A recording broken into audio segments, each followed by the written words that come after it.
My God, that sounded like the Stig's tummy rumbling because he hasn't had his dinner yet. But hello, guys, and welcome to the HFC Delight, your home of Tottenham Pass.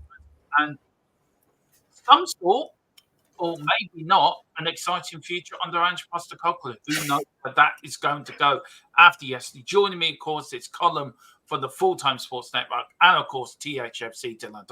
Colm, how are you? You've had a busy day. Thank you for doing this for us. But how are you, sir? Yeah, I'm not too bad, thank you. Tired, but yeah, I'm eager to talk football. And also joining us is some say he wrestled with Hulk Hogan in WrestleMania 1984, and some say he's got the biggest porn collection in the entire world. He's not just known as the Stig, he's known as the Spurs Stig. How are you, Stiggy? I'm okay, Dermo. Just to let you know, first WrestleMania was 1985. I'm a wrestling nerd. You nearly got it though. I wrestled on the Giant in 1987. 87 was that was a big one against Andre the Giant. But that's something we've learned about this Tottenham Stig. That's something we've learned. He knows about wrestling. That's something we've learned tonight. He does. Is that one where he body slammed Andre the Giant, or was that later? Yeah, no, that's the one. 1987. Yeah. I know about wrestling too. Welcome to THFC Does Wrestling, everyone. Me and Com could do a wrestling show. Problem is that all the pay-per-views are from America are at 1 a.m. Yeah, that's fine by me. We do have the European Football Network till we die and the Full-Time Sports Network till we die. But guys, we're not here to talk about wrestling. We're not here to talk about other networks. We're here to talk about Tottenham and Arsenal and the North London derby. Look, I've had my say in it and Ange and everything, so I'm not going to much more say in it. That I'm just pissed off with the players. Tequila, what's your thoughts on it? Because you're the only one that hasn't really had his say in the North London derby. Toothless performance or the players throwing Ange under the bus? I didn't think we'd win. Like when you showed me the four fixtures, I had us down after these four fixtures. I had us down for 6 points. I actually didn't expect us to win at Newcastle or at home, but I did think we could get a draw in both of those games. I thought a draw was viable, and obviously we've ended up with 0 points. So we're at 4 points from 4 games. Now that's 1 point a game. Now that is relegation. If we end up with 38 points, that could be relegation, or we might just escape it. Now, of course, we're not going to end up with 38 points, but 1 point per game is not a very good ratio. We should be doing better. The game itself, I thought both teams were a little bit dull. Is that the word to use? We did have the majority of the possession, as I kind of thought we would. Did we do much with it? Not really. I never felt we really opened them up. I thought Solanke actually, even though people know that I'm not his biggest fan, at least the signing itself anyway, I thought he did all right. Actually, I thought for what he's meant to be doing, I thought his hold-up play was pretty good. He didn't really have much to feed on, really. I can't think he had like a looping header I can remember, I think, in the first half that Maddison put in a good cross for him. But you got to feed the players, and I think that comes to the problem with Spurs is that Sonny is not. We know he's on the decline because it happens to all footballers, even greats like Cristiano Ronaldo, even though he's still going. So the decline has started for Sonny, unfortunately. He doesn't seem to be quite as good as he was, and I think we just have to accept that. And he probably never is going to ever be as good as he was. That aside, it was a very poorer than normal, I'd say, for Sonny. Brendan Johnson, I mean, I don't know how many times that Ange has to keep starting him. I know he didn't start him last week, but he's a sub player. You don't start him. He's a player that goes hiding. I think he's a bit of a pace merchant player. He's the kind of player like Timo Werner who isn't particularly great other than pace. And these are the players you bring on at the 85th minute or something to try and stretch the defense, a tied defense, right? This is when they come on. I don't think you start with him, dude. I mean, I don't know how long you want to give him. It's not the kid's fault for the price tag. No. but you can't say he hasn't been given plenty of opportunities. No. And it's not looking like he's for where we want to be. It's not looking like he's good enough for it. Unfortunately, no, it's not, and it really isn't. Colin, look, you're an outsider looking in. You watched the game. You are doing your new show, Eye Test, after every Spurs game, giving Europe, because you have been in football. You're a former goalkeeper at lower level. You are a qualified coach as well, so you're probably better to answer this question than either me or Tequila on this. But tactically, did Ange get it wrong yesterday? Yeah, tactically he got it wrong. In North London derbies, you can't have weak links. You can't have weak links in any games, but you definitely can't in a derby. I feel sorry for the lad because it seems like we're all piling on him. But Brennan Johnson was a massive weak link. I don't know how. Just say quickly, he got so much flack, and this isn't right. But apparently, he got so much flack that he had to delete his. I think it was Facebook or something, whatever account he had on social media. He had to go and delete it. He was getting that much flack. He just deleted his account from one of the social, whichever he was on. So it's not right, is it? Sorry, Con. No. That's not right at all. I mean, they're out there doing what they can and trying. Every single time. It's not like they're not going out there and not purposely putting in bad performances.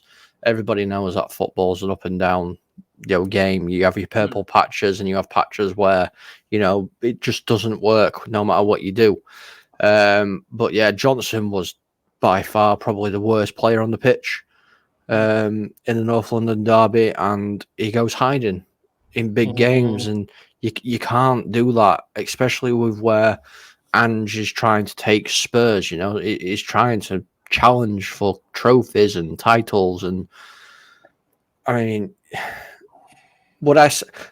it's great to see it now because obviously hindsight is a wonderful thing. 2020, yeah, that's what I mean. It's a wonderful thing. Kulusevski starting probably would have made a bit more of a difference, but at the time, Brennan Johnson has been called up, and you expect him to make the difference. It's just unfortunate it didn't work. He put Kulu in the midfield. Yeah, in a pivot. Yeah, it's a strange one. The tactics for that game really, really confused me. I mean, obviously, I'll go more in depth in it when I do my show for this match. But yeah, the best way I can describe it is there didn't seem to be any cohesion.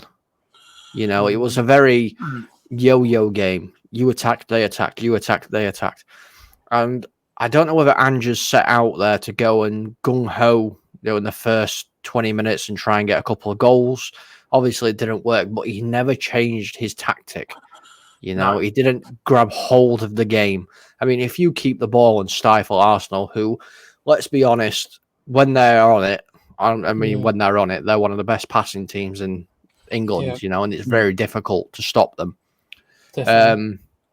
But Ange didn't really change anything. He didn't get hold of the game. He didn't say, right, I know, lads, let's stifle this. Let's keep the ball. Let's not give them anything. Let's make them chase the ball. Let's get them chasing us. We'll tire them out and then we'll hit them. It's the biggest flaw I have with Ange, if I'm going to be honest, is that he doesn't seem to have a plan B. Mm-hmm. Yeah. Can I just ask, right, with modern football the way it is, do you think that being able to adapt on the fly, as I would call it, is one of the biggest skill sets you need in modern football? And if so, I think Ange is severely lacking in that area due to stubbornness. I'm not saying he couldn't ever learn it if he didn't want to, but due to stubbornness, do you think it's just a massive part of the skill set that most modern managers need, and he just is unwilling to learn it or have it? Yeah, I mean, of course it is. I mean, I did my coaching badges. Oh God, I'm trying to think. Nearly 12 years ago now, and even then, we was told about having a backup, being able to adapt to what's happening on the game, because you might want to play Route 1 football, as some lower level teams do. Some lower level teams that I've actually helped out coach with. with their style was Route 1 football, but when they've got, I don't know, 6'6" defenders and they've got a 6'4" central defensive midfielder, Route 1's not going to work because you're not going to get the ball. They're just going to header it. So you have to adapt to that. And if you don't adapt, the same thing is going to keep happening. You're not going to get anywhere. So, like I said, when I did my coaching, it was one of the things that drilled into us. You need to have a plan B just in case your plan A is not working. Yeah, I mean, look, these are the teams that started 11. Look, I want you to call them to go through the ratings for the Arsenal side if you can. I give them my ratings for the post-match show, which you probably have already seen, guys. Me and Boris did that. But you, Stig, I want you to give your player ratings for that starting 11. I think Vicario, I don't know if I blame him or if I blame Romero for the corner goal. I do think Vicario could have done more. I'll give Vicario a 6. I don't think he was terrible or anything. I think if it makes it easier, from a goalkeeper's perspective, Vicario should be clearing that. I think he should have came for it as well. That is where I'm heading. Yeah, that is what I think. I'll give him a 6. I mean, he didn't have that much to do, and everything else he had to do, he did well enough. Pedro Porro, I give a 6. I have just Dermo quickly. It's taken me a while. I've come to the conclusion I hate the inverted fullback stuff. It's not how whenever you play FIFA or Football Manager and you set up. I do the fullbacks, I do the overlaps, right? Yeah, it's just how I see it. Angela knows a lot more about me, but I don't like the system. I don't think it suits Pedro Porro particularly or Ndoki really. So Pedro Porro, I'll give a 5. I thought he was just there. Romero, unfortunately, I do blame him a little bit for the goal. I hear what Com's saying and I agree, but Romero was knocked off the ball. Some people are saying it is a foul. He's been at fault for 4 goals we've conceded this season. So it's a bit worrying. It is a bit worrying. Yeah, his head is in Real Madrid land. That's where his head's in. If he wants to go, just go. Simple as that. He may do, but it won't be till next year now. Romero, I'll give a 5. Van der Ven, I thought was probably our best player. I'll give him an 8. And Doggy, I'll give a 6. Kula, I thought was okay. It's not his really position being that deep in the pivot, really. He should be playing behind the striker. I'll give him a 6.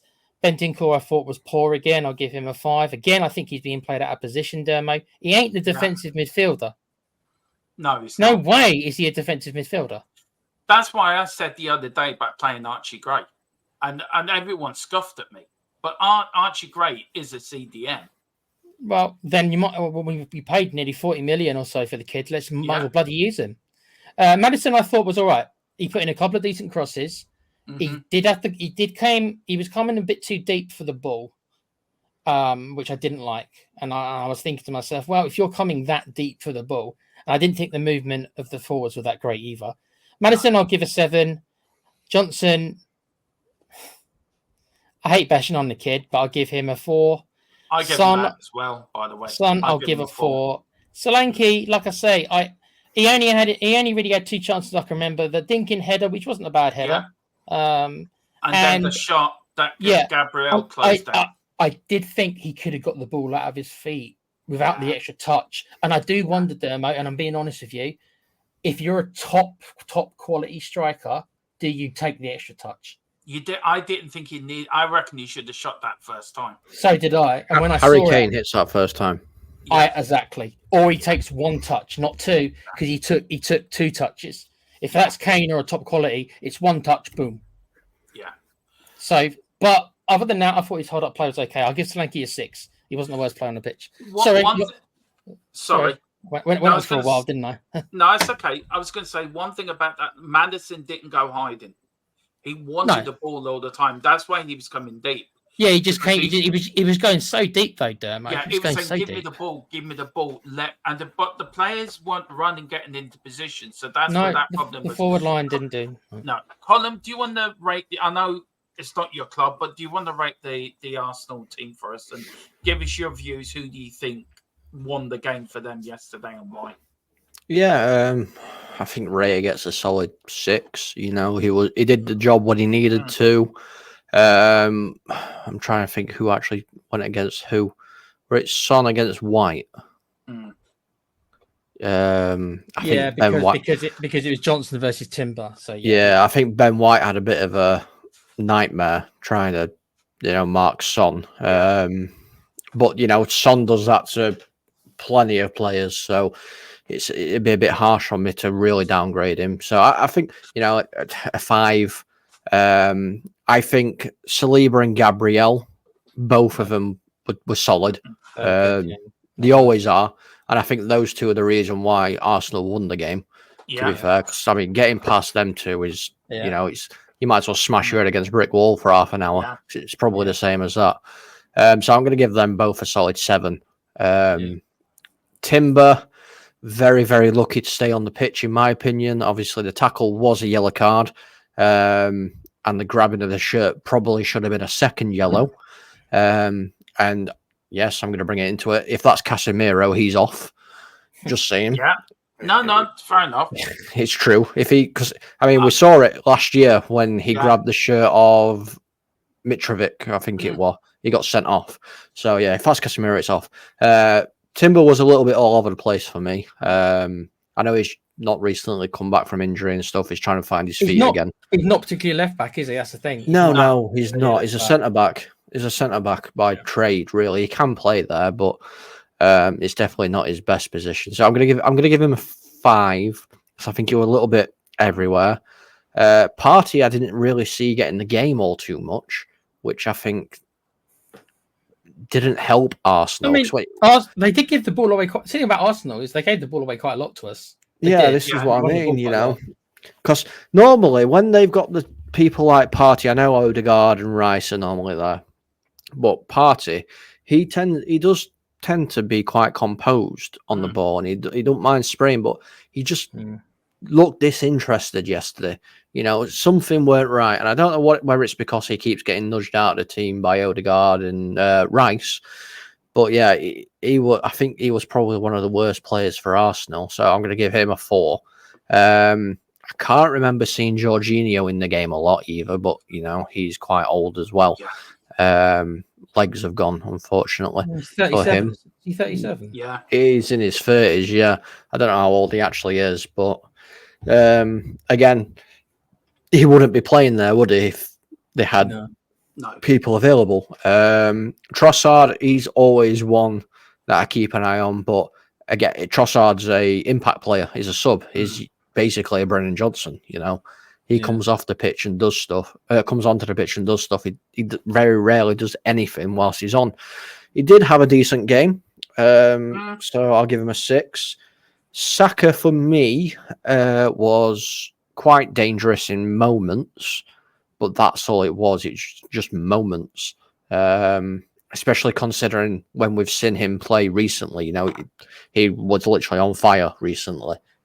It was difficult to stop. So I'll give Saka a 6 for that. Martinelli, another one, didn't really get into the game.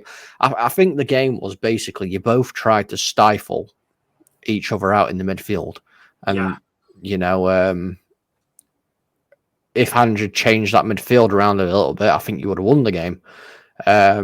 Because I can't even really remember a lot of chances. I know there were quite a few chances, but I can't remember any real clear-cut chances. There wasn't that many in the game. No, this is what I mean.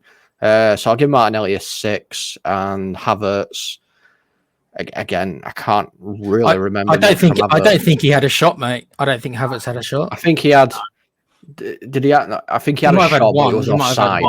Yeah, you were offside for it. And then obviously kicking the ball away and all that stuff, dark arts that Havertz does in games. So yeah, I don't think it was a great performance from Arsenal, to be fair. No, it wasn't a great performance by either of them. But look, that's that game gone, right? Yeah. Now let's look ahead. We have got Coventry on Wednesday, guys. We are going to, me and Tequila, hopefully tomorrow, will be putting out our predicted lineup for that game. We're pre-recording that tomorrow for Wednesday. Of course, Colin and Boris are doing Tottenham team talks. Well, Boris is doing the watch along and of course post-match live. But please do pick up your memberships for that, please. Also, this channel has now been sponsored by Private Internet Access. So, Colin, if we quickly run the video, can you explain to people what you would get if they are to hit the link in the description below? Yeah, no worries at all. So, Private Internet Access, they are our new sponsors of the channel. Basically, all it is your private internet access gives you a VPN. So when you're not using one, loads of different people can gain access to all your private information. With a VPN, what it does is it blocks anybody managing to get hold of all that information, such as your bank details and passwords, logins, and all that kind of stuff. It's also compatible on your phone. I have it on my phone, and I do watch American Netflix on long travels that I do tend to do. Obviously, it's available on laptop as well, and you'll be able to change your location so you can watch loads of different things. It's very safe, so you can use it to protect your bank accounts and everything as well. It's available on multiple platforms, including Linux, Apple, Microsoft, all your things. It's available on your Xbox, your smart screen, your smart TV, sorry, and it's unlimited devices just for one membership, and it does cover a majority of the world, as you can see on this little map here. So what a VPN does is it masks your IP and it keeps you safe when you're online, and they do not keep any logs either. So they shred all the data, basically get rid of it all. They've got 30 million satisfied customers so far and a 4.5-star review on Trustpilot. So for a very, very low price, what you will get, I believe the price is it €45? 43. I think it's a little bit of tax as well. So I think so it's 43 plus a little bit of tax, so around €50 possibly. What you'll get is you'll get 2 years access to this amazing VPN, plus they will give you 4 months on top of that for absolutely nothing. That is half price what I paid 6 months ago for another VPN. See? So even Tottenham Stig is going to go for that. Even Tottenham Stig regrets it and wish he could sign up to these guys. Yeah. Even Tottenham Stig's son, little Stig, is getting it. But there you go. That's something that also learned, that Tottenham Stig has a son. We're learning a lot about Tottenham Stig so far this season. Bless you, Dermo. Bless you. Listen, Coventry. It shouldn't be a hard game, but it is. Let's bring up the Spurs lineup again. Just for argument's sake, should that be the team tequila that starts the game on Wednesday? Because Anchad's gone on to said he will make changes in that game. Do them players have to start to put right what they did wrong on Sunday? Well, without getting into a massive talk about what Levy wants and what Levy prioritizes, right? We won't go down that road because that's a massive conversation. I think Ange is going to be forced to care more about the Brighton game. It's not what us fans might want to hear, but it's what I think will happen. So that team there is probably what he will want to play unless Basuma's back for Brighton. Brentford, you mean? That's what I meant. Sorry, got them mixed up. Yeah, Brentford. So, sorry. No, it's okay. So I'm afraid it's going to be, I think there's going to be a lot of changes there for a B team. So you have to look at, okay, so Vicario will probably play. I think Spence will come in for Porro. Yeah. I think on the left back, I actually think it will probably be Ben Davies, which is going to horrify a lot of people, unless he does decide to go with Reguilon. Reguilon hasn't got a number yet, Dermo, so let's not get too carried away on that one. He has got a number now. Has he got a number now? Yeah, number 3. Okay. Well, then Ange has got a decision to make. Who's... Oh, God. I guess I choose Reguilon out of those two. So let's say Reguilon for argument's sake. And then thing is, who do you play at centre half? Well, there you go. That's kind of answered my own question. Then you're going to have Davies at left centre back and Ragusin at right centre back. Midfield, I think you can put Gray in there, Dermo, like you suggested. Yeah. I think Sarr, because Sarr didn't play much. I think Sarr starts as well. Bergville? Yes, I suppose. Bergville, yes. I guess.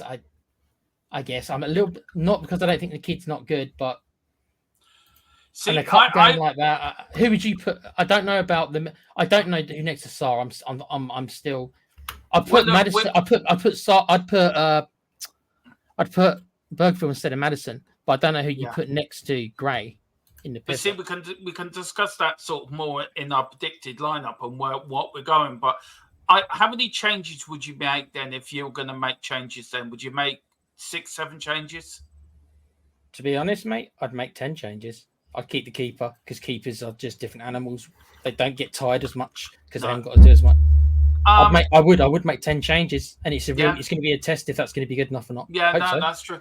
Colin, look, with the shout of the kids like Mikey Moore and Lancashire and all them players, is it time for Ange that use the kids? Because in pre-season, then kids got it.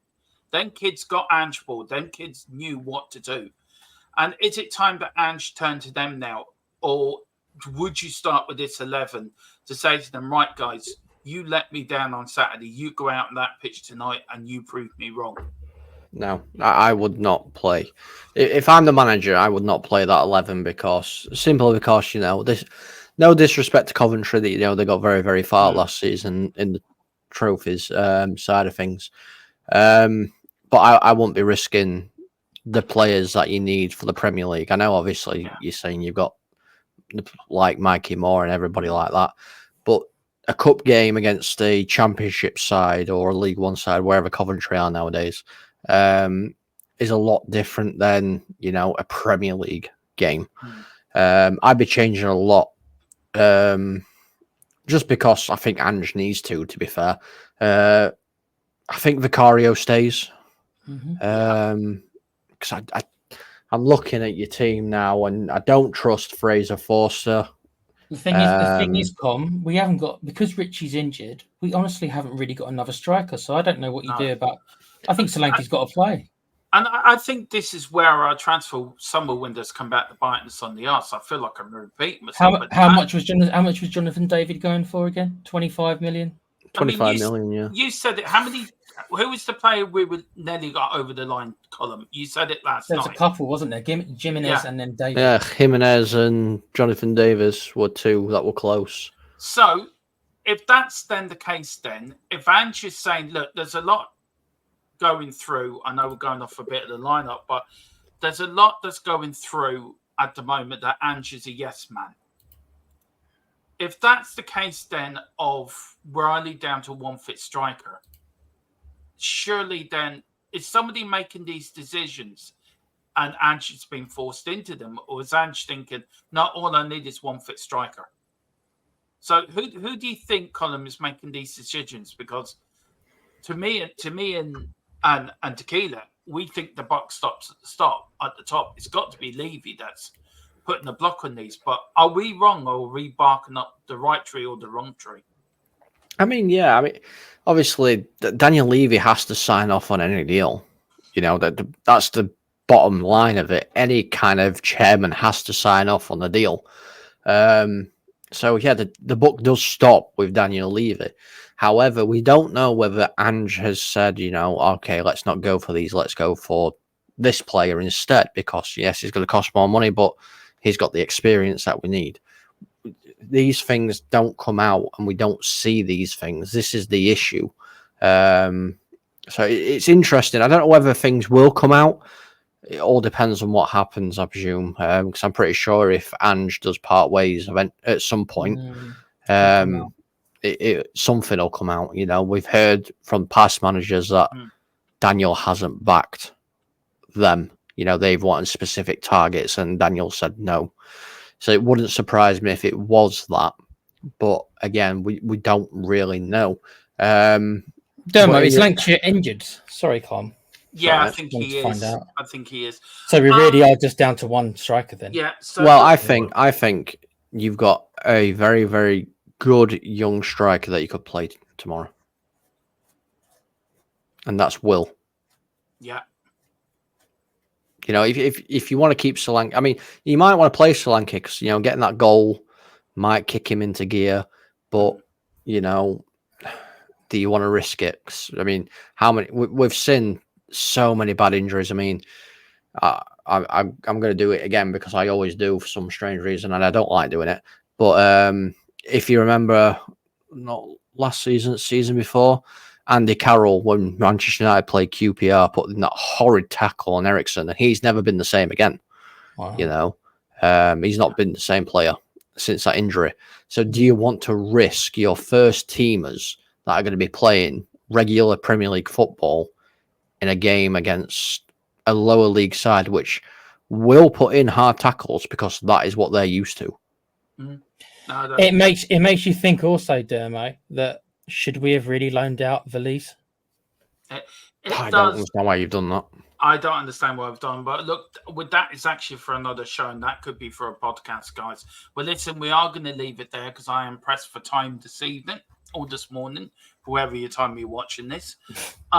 There will be more pre-records coming up before the game on Wednesday against Coventry for me and Gila, and then of course on Wednesday the guys will take off because I'm off for a few days.